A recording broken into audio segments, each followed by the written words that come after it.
আজকের আমাদের প্রিয় ভাই সোহাগ ভাইয়ের শহীদের সাথে আমাদের এই জায়গায় খুশি ওঠার কারণটা কি? জনাব তারেক রহমান সাহেব দেশ চালান বিদেশ থেকে, দেশের খবর রাখেন না, স্বপ্ন দেখেন নেতা হওয়ার, পিটন খাওয়ার ভাগ নিবেন না। একবারের পিটনে দেশ ছাড়লেন, এইরকম নেতার দ্বারাই তো দেশ চলবে, তাই না?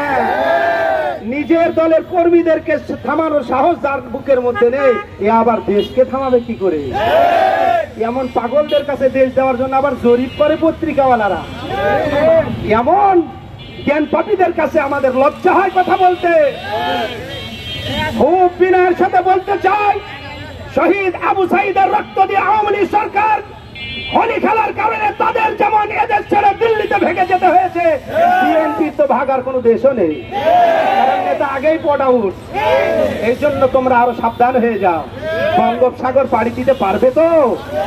হুজুরদের পাগড়ি দেখেছো, পাগড়ি যদি মাজায় বাঁধা হয় 24 ঘন্টা সময়ের মধ্যে তোমাদের কালো হাত ভেঙে দেওয়া হবে ইনশাআল্লাহ। কি মনে করেছো নিজেদেরকে ক্ষমতার গ্রহণের আগে? নিজেদেরকে কি মনে করো? তোমাদের আমলে দেখেছি দেশ কয়বার চ্যাম্পিয়ন হয়েছে দুর্নীতিতে।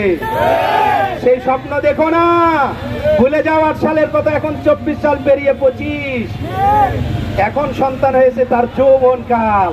সুতরাং পাগলামো করার আগে 10 বার ভেবে ওঠো। কোন বিএনপি আওয়ামী লীগ চরমনাই আন্দোলনের জামাতের বিরুদ্ধে আমরা নয়। যে দলের মধ্যে ধর্ষক থাকবে, খুনি থাকবে, চাঁদাবাজ থাকবে, এই দলকে আগামী নির্বাচনে আর অংশগ্রহণ করতে দেওয়া হবে না। সরকারকে বলতে চাই, আপনি এমন লোক আবার শান্তিতে নোবেল পান। আপনি দেশের দায়িত্ব নেওয়ার পরে এইরকম দুরবস্থা হয়, আপনার নোবেল তো কিছুদিনের মধ্যে হারাবে।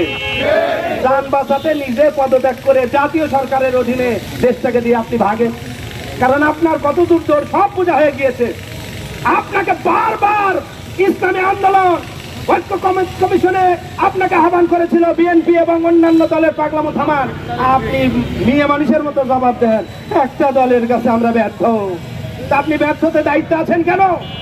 আপনি কি জানেন না বাঙালি সেই জাতি, যেই জাতি কোন নেতাকে ফুলের মালা দিয়ে বরণ করে নিলে আবার স্বার্থে আঘাত লাগলে তারে কিন্তু জুতার মালা দিতে দেরি করে না। দেখেন না মুজিবরের মুক্তমঞ্চ ভাঙ্গার দৃশ্য দেখেন। যেই মুজিবরকে কাল্লায় তুলে আকাশে আমরা নিয়ে গিয়েছি, আজকে আবার ওই মুজিবরের গলার অবস্থা কি দেখেন।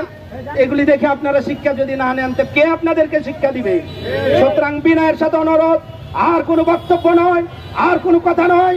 এখন করার বক্তব্য আর কথা একটাই, যেখানে যে অবস্থায় যখন কোনো চাঁদাবাজ পাওয়া যাবে, কোন পুলিশ যদি মসজিদের ছাদে একটা মেয়ের লাশ পাওয়ার কারণে ইমাম মুয়াজ্জিনকে 24 ঘন্টার মধ্যে ধরে রিমান্ডে নিতে পারে, এত বড় দুর্ধর্ষকে পুলিশ ছেড়ে দিলে মনে করব পুলিশও মনে হয় ভাগ খেতেছে।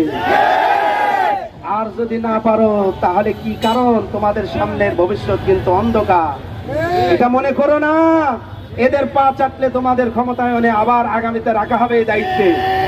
দায়িত্ব তুমি দেশের জন্য, দেশের জন্য নিষ্ঠার সাথে করে যাও। তোমার কর্মতে কেউ হাত দিবে না, কিন্তু যদি দেশের মানুষ সজাগ থাকা অবস্থায় একই ঘটনার পুনরাবৃত্তি ঘরে, তোমাদের শেষ পরিণতি শেখ হাসিনা তো রান্না করা ভাত খাওয়া ছাড়া গিয়েছে। তোমাদের কপালে যে কি জুটবে তোমরাই বুঝে নিও।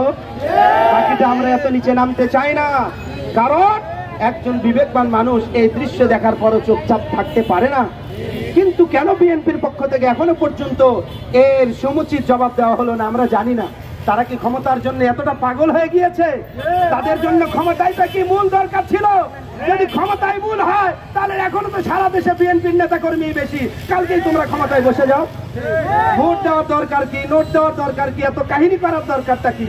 তবে শুনে রাখো, আগের চাইতে ইসলামী দলগুলি এখন অনেকাংশে শক্তিশালী, শুধু নয় সংগ্রামী পর্যায়ে তারা এক অনেক হয়ে আগামীর কর্মসূচিতে সকল ইসলামী দল এবং সমমানা দল নিয়ে যে কর্মসূচির ডাক দেওয়া হবে, সেই দুর্বার গতিতে ধানের শীষকে ডুবিয়ে পাকাকে উত্তীর্ণ করা হবে ইনশাআল্লাহ।